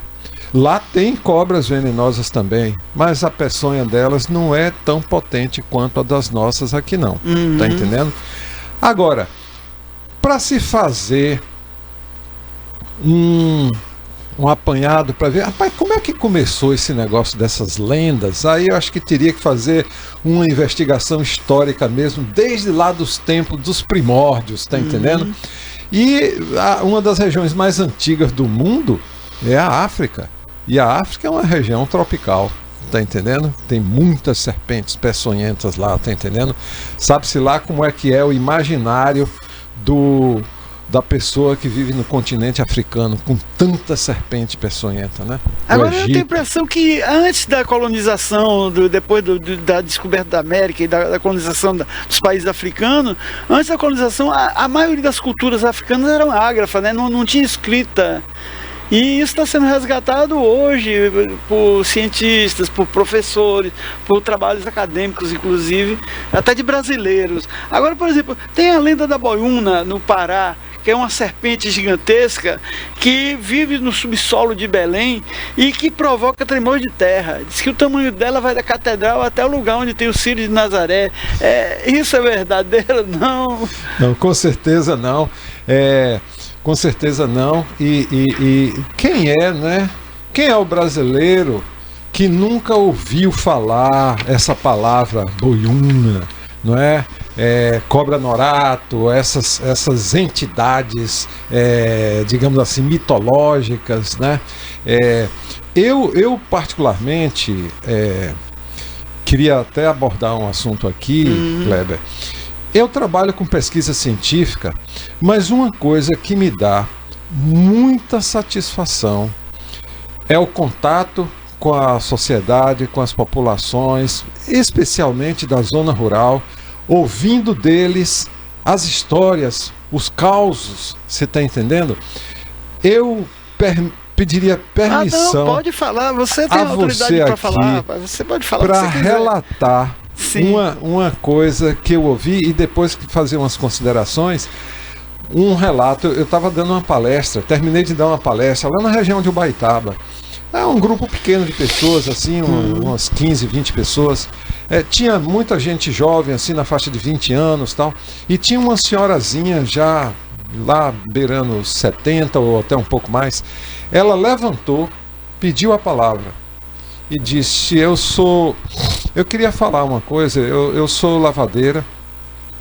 Eu estava lavando roupa no rio e eu vi uma cobra se aproximar na beira do rio e ela começou a mexer com a língua numa folhinha e mexeu, mas aquilo me chamou a atenção. E depois que ela fez isso várias vezes, ela entrou na água e se afastou, foi para lá, para longe. E eu fiquei curiosa, fui lá, me aproximei dessa folhinha e eu vi que tinha umas gotinhas amareladas. Aí eu arranquei aquela folha. Quando eu arranquei aquela folha, ela estava dentro d'água, ela me viu. Ela saiu virada no capeta atrás.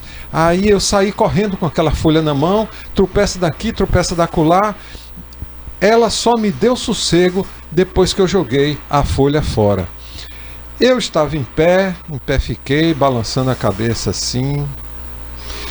E eu corri as vistas pela plateia e eu estava vendo as pessoas entre si com o olhar de quem não tinha acreditado. E por educação não se pode dizer que a pessoa é mentirosa, não né? Se também, pode. Né?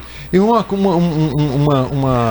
consideração que eu quero fazer: você sai da cidade, você vai lá fazer um trabalho educativo na zona rural, você tem que ir munido de muito respeito, você está entendendo? Você não pode chegar lá dizendo que é quem sabe tudo, e vai expor aquela mulher. Ela não contou nenhuma história danosa. Aquilo é fruto do imaginário dela, que naturalmente ela já tinha ouvido o avô falar para o pai, o próprio pai falar para ela, os amigos lá mais velhos da região que ela mora sempre contaram, sempre souberam desse tipo de coisa. Então ela viu algo que ela associou com o que já contavam para ela e assumiu aquilo como uma verdade. E pronto. Então, você não tem que interferir. Foi interessante. Se ela tivesse contado uma outra coisa, que uma pessoa foi curada na zona rural, picada por cobra, porque bebeu cachaça, bebeu querosene, aí você tem que interferir, porque isso aí, se você ficou calado, você admitiu aquilo como verdade, e as pessoas que estão ali vão dizer: olha, o professor lá não falou nada, então é sinal de que querosene é bom para picada de cobra. Aí você tem que interferir. Mas uma história como essa, absolutamente inócua, você tem que ter respeito. Tá, e quem ouve um conto aumenta um ponto, ainda tem essa. Exatamente. Essa condescendência, né? Exatamente. Agora, como também o Boiúna gerou o Cobra Norato, que foi o resultado inspirado no movimento antropofágico, né, de Raul Bopp, que tem até fala no irmão, no homem, o cobra, e tem a irmã também, que eu não sei o nome dela. Tem a irmã, eu me esqueci o nome da irmã, que era do mal, e o Cobra Norato era do bem. Pois é, tem isso também. E tem até um negócio, além de um amigo meu que era boêmio, citava Cobra Norato, dizendo, bebendo, né? Veneno que se bebe enrute nos cristais, e sabendo que mata, queremos beber mais. Aí o cara bebia mais ainda. Esse amigo meu. E era um boêmio itabunense muito conhecido, uma pessoa muito refinada até, e de saudosa memória. Agora, tem também a lenda do Boitatá, do Brasil, né? Uma cobra adormecida no imenso tronco. Diz que essa cobra cospe fogo. Já é lenda também o negócio do dragão, que também cospe fogo. Como é que é? Eu acho que foi incorporado aí, né, pelo Boitatá, né, que tem os olhos também imensos, né, mas é óbvio, né, que nenhum ser vivo cospe fogo, nenhum ser vivo tem essa capacidade, tá entendendo? Pois é fruto das fantasias. E para quem tem um acervo de 25 mil cobras, essas cobras são vivas ainda ou são... Não, lá na UESC nós temos a coleção que tem em torno desse número aí, 25 mil serpentes mortas, que foram mortas aqui na região sul da Bahia ao longo desses quase 40 anos, né? Eram mortas e a gente recolhia esse material para tombar, conservar, associando a cada exemplar as informações de captura. Foi morta quando? Que dia? Aonde é que estava? Estava fazendo o quê? Tá entendendo? Aí a gente coloca lá. Isso tem servido de forma magnífica para vários estudos. O meu próprio estudo de mestrado, o estudo de doutorado, estudo de mestrado e doutorado de outros pesquisadores daí afora. E essa, Kleber, é apenas uma das coleções que existem no país, né? A nossa é a maior coleção de serpentes do Nordeste. Mas no Brasil afora aí tem várias coleções. Agora, por exemplo, todo mundo teme a serpente, até atávico, é um medo profundo que o homem tem desde a antiguidade, talvez. Esse medo atávico é atávico da serpente. As pessoas não têm dificuldade de superar esse medo. Como é que faz para superar essa... Muitas vezes nós trabalhamos exatamente em cima disso daí. Nós temos trabalho de pesquisa, mas a gente tem um trabalho de extensão também, que é esse trabalho educativo. A gente viaja dando palestras para mostrar, provar, reunir os elementos e mostrar para aquela comunidade que o que eles sabem sobre cobra está muito baseado em equívocos. E a gente vai mostrando, tá?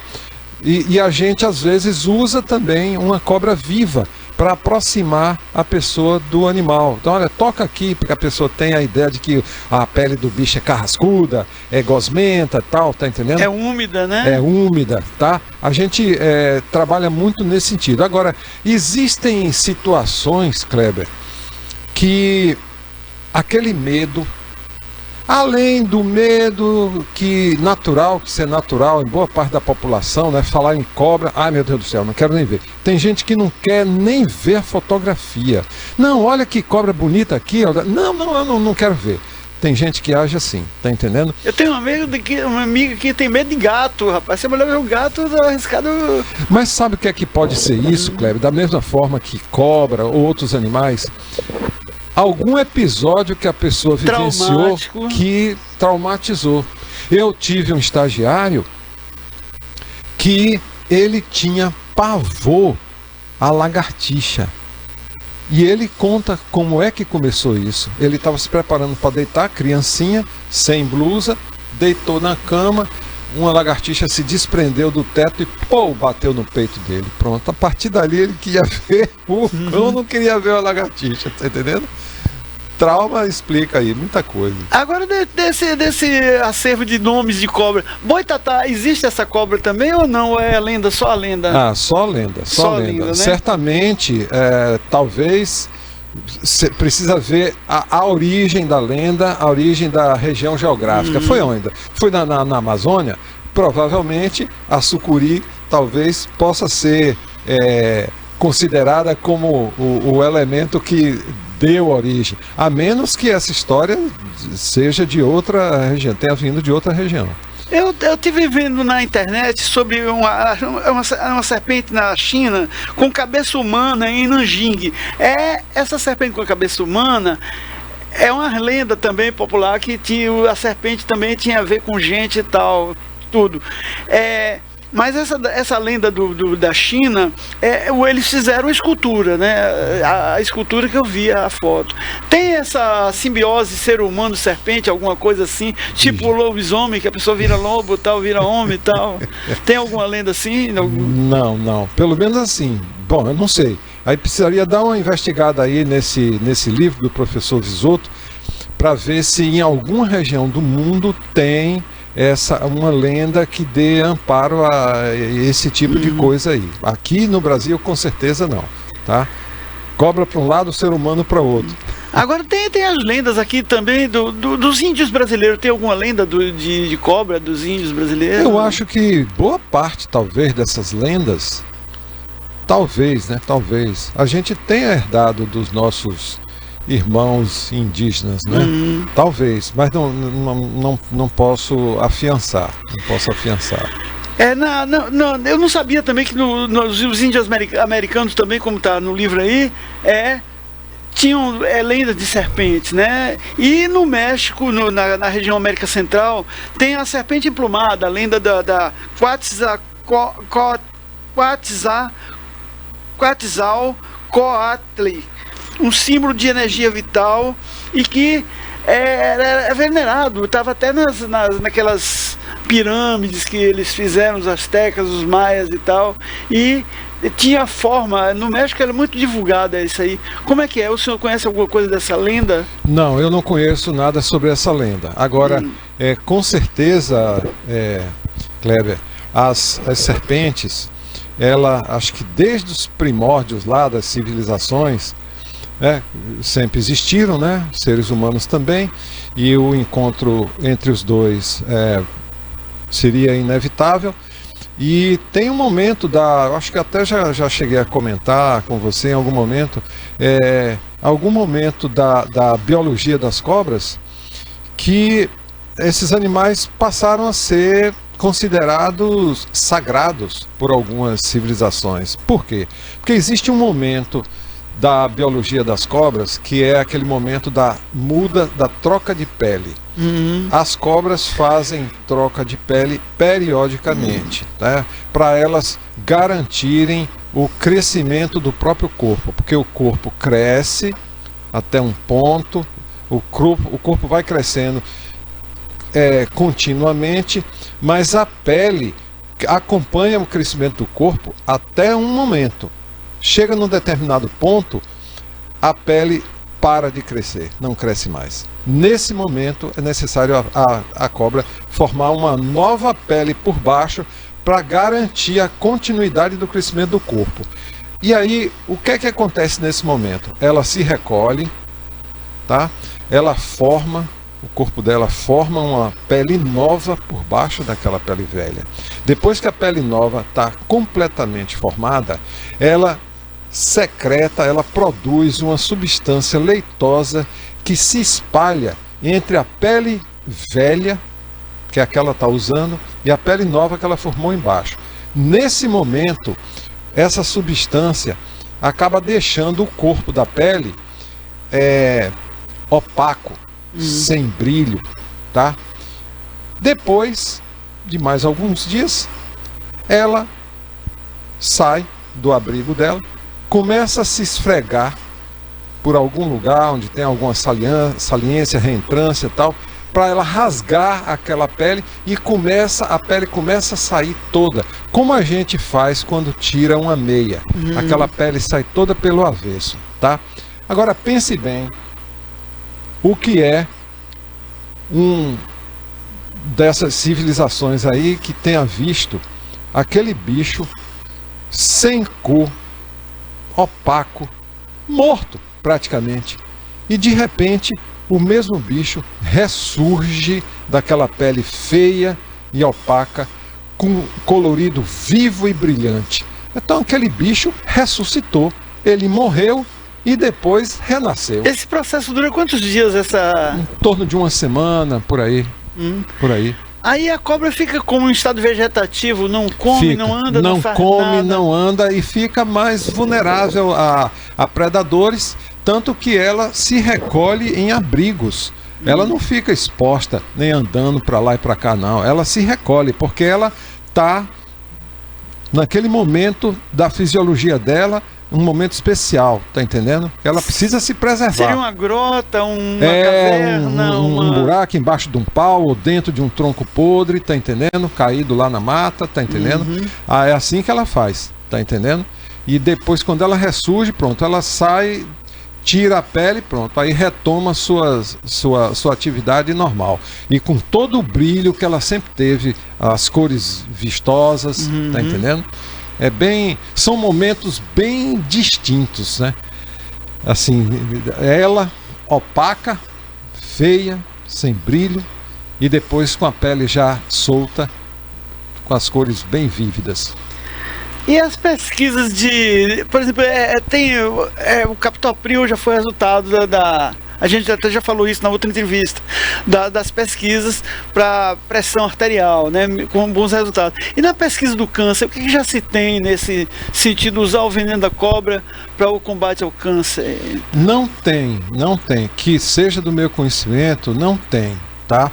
Mas eu digo sempre assim, nós temos várias espécies de cobras, né? Nós temos aqui no Brasil mais de 400 espécies de serpentes no total. Algumas dessas espécies são peçonhentas e estão ameaçadas de extinção. Se uma cobra peçonhenta dessas, qualquer que seja, desaparece, deixa de existir, dentre outras coisas, a gente está perdendo muito porque é um bicho que não foi suficientemente estudado, pode ter uma peçonha com potencial, né, curativo, né, de alguma doença. Exatamente, para uso em farmacologia. Ou,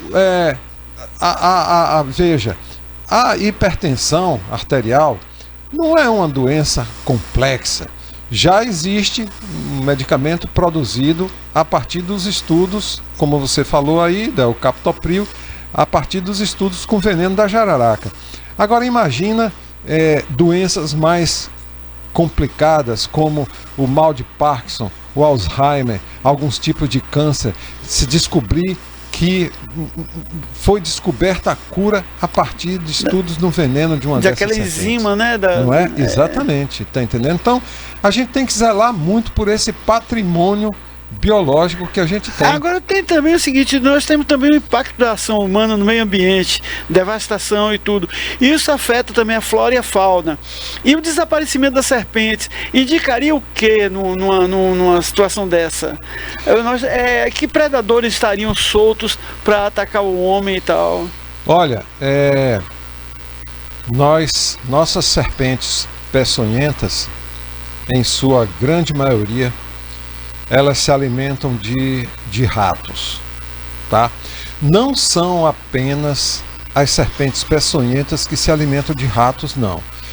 Temos várias cobras que não são peçonhentas, a jiboia, algumas cainanas e várias outras que se alimentam de rato também, tá? Então, pense que o rato é um organismo que se multiplica assim, geometricamente, aos pulos. Quando você perde o controle disso aí, impacta uma população de cobras, que são predadores importantes de roedores, o que é que você pode esperar? Um descontrole aí desses animais, tá? E isso não é nem um pouco bom, por conta dos prejuízos que os roedores podem causar, sem contar as próprias doenças, né? Leptospirose, essas coisas, né? O Brasil também tem um problema da reprodução acelerada de javalis na zona rural de alguns estados, e que já começa a ameaçar a lavoura até de uva, de maçã e tudo. E o javali é um bicho exótico, né? Ele não é da fauna nativa. É oriental, né? Tá entendendo? Então, quando a gente lida com a natureza, a gente tem que tomar muito cuidado para não ocasionar desequilíbrios, porque a gente pode ser a principal vítima desses desequilíbrios, tá entendendo? Até esses animais exóticos, o javali ou outros, precisa ter cuidado. Você vai criar javali, tá, para o seu consumo, tá, tudo bem, tá, mas tenha cuidado para o animal não fugir, não sair reproduzindo aí indiscriminadamente, tá entendendo? Porque com certeza algum impacto ele vai acabar ocasionando. O cara estava falando isso até numa rede social. Eu achei um pouco política a colocação do cara, mas ao mesmo tempo que era política, era uma preocupação ambiental também, porque parece que foi proibida a caça desse animal. Aí quando você proíbe a caça, aí você está permitindo que essa explosão de população ocorra também. Exatamente. A gente agora, eu não sei que eu não acompanhei isso que você está colocando aí. Eu não sei exatamente sobre qual argumento que foi proibida a caça. Você sabe? Não sei. O cara estava comentando assim, eu não dei muita atenção em função disso. Eu achei que era muito mais político e tal. Porque tem muito fake news também que divulga, né? E a gente tem que ter cuidado até no que está vendo. E o tempo da gente também é escasso, não dá para estar vendo tudo que aparece na internet, nem nada. É verdade. Agora você que conduz uma série de pesquisas de orientação e tudo, quais são os temas que mais preocupam os pesquisadores de serpentes na sua área? Quais são os assuntos que o nego está pesquisando hoje aqui na UESC? Não, aqui na UESC sou o único que trabalha com serpentes, né? Eu tenho colegas que trabalham em outras regiões, tem gente que trabalha com serpentes em Salvador, mas trabalha com venenos, tá? Eu tenho colegas que trabalham lá em São Paulo, outras regiões do Brasil, que se dedicam a estudos de história natural. Nós também trabalhamos com história natural também. O meu maior interesse foi o tema da minha tese de doutorado, conhecer a distribuição geográfica. Eu gosto de saber quais são as espécies que ocorrem numa determinada região e como é que elas ocupam, como é que elas se distribuem, tá? Aí vem uma coisa muito interessante, que não é uma coisa inédita, uma descoberta inédita, né, da minha tese, mas isso já tinha sido observado para outros grupos até de plantas, coisas interessantes. Existem espécies de serpentes e outros animais que têm uma distribuição bem extensa e ocorrem até lá para o extremo sul do Brasil e tal. E veja que daqui para o sul do Brasil as diferenças climáticas são grandes, né? Aí olha que coisa interessante. Tem uma espécie de serpente que ocorre lá no Rio Grande do Sul e tal, ocorre daqui da Bahia até o Rio Grande do Sul. E lá no Rio Grande do Sul, esse bicho, Rio de Janeiro, São Paulo, Rio Grande do Sul, esse bicho ocorre em áreas baixas, quase ao nível do mar, tá entendendo? Agora aqui, na Bahia, esse bicho só é encontrado em regiões montanhosas, elevadas, tá? Por que isso? Ele está compensando a temperatura que ele acha lá no Rio Grande do Sul, em áreas baixas, com a temperatura que ele acha elevadas aqui são um clima frio, tá entendendo? Essa compensação. Eu acho isso uma coisa muito interessante dentro desse tópico da distribuição geográfica dos organismos. E dei exemplo de uma espécie, mas existem várias outras que fazem isso. Agora, voltando à questão da sua pergunta, como eu lhe falei, tem colegas que não tem assim um foco de dizer assim, isso aqui está mobilizando os pesquisadores de cobra, todo mundo está largando o que vinha fazendo para só estudar isso. Não. É muita coisa que existe para ser pesquisado dentro desse grupo, como em outros grupos de fauna também, da própria flora, tá entendendo? E como nós somos um país gigantesco, tem muita gente, então tem vários colegas envolvidos com diferentes tipos de estudos e pesquisas aí sobre esse Agora, animal. Darwin tem aquela teoria da evolução. Como é que essa teoria da evolução atingiu a serpente? Como é que ela se adaptou? Como é que ela melhorou? Qual foi a história das serpentes, a história evolutiva das serpentes é interessante, porque as serpentes, se considera que as serpentes, elas evoluíram a partir de um grupo de lagartos. Esses lagartos, eles migraram, eles viviam sobre o solo. E aí eles migraram para galerias embaixo do solo, tá? Passaram a se adaptar àquele tipo de ambiente. Ora, nesse tipo de ambiente, buraco, galeria embaixo do solo, os membros não ajudam em nada, só atrapalham. Seriam desnecessários. Desnecessários. Aí com o passar do tempo, milhares e milhares de anos, esses animais acabaram, aos poucos, sofrendo uma redução até perderem completamente os membros. Perderam os membros. Pronto. Feito isso, retornaram para a superfície, voltaram a viver em cima da superfície. São as cobras que a gente conhece atualmente. Mas essa a cobra vive na terra e na água, ou tem cobra que vive só na água? Tem cobra que vive exclusivamente na água, né? Uns gêneros de serpentes que vivem no Oceano Pacífico. Venenosas também. Venenosas, no Oceano Pacífico, né? Aqui no Oceano Atlântico não temos essas espécies, só no Pacífico, tá? Agora, temos cobras de hábitos aquáticos, mas que andam na terra também. Essas primeiras que eu falei do Oceano Pacífico, elas são exclusivamente marinhas, tá? Vivem lá que nem peixe. Pois bem, agora, a sucuri, por exemplo, é uma cobra de hábitos aquáticos, tá? Você pode encontrar uma sucuri andando sobre a terra, tá? Mas ela tem hábitos aquáticos. E não apenas ela, outras espécies de cobras também que têm hábitos aquáticos. A tal ponto que a narina delas mudou de posição, tá? Ao invés de dispostas lateralmente, o orifício da narina veio para cá para cima, para ficar fácil ela levantar a cabeça e respirar sem precisar expor a cabeça toda fora d'água. Professor, como o nosso tempo está terminando, que mensagem o senhor deixa para os nossos ouvintes?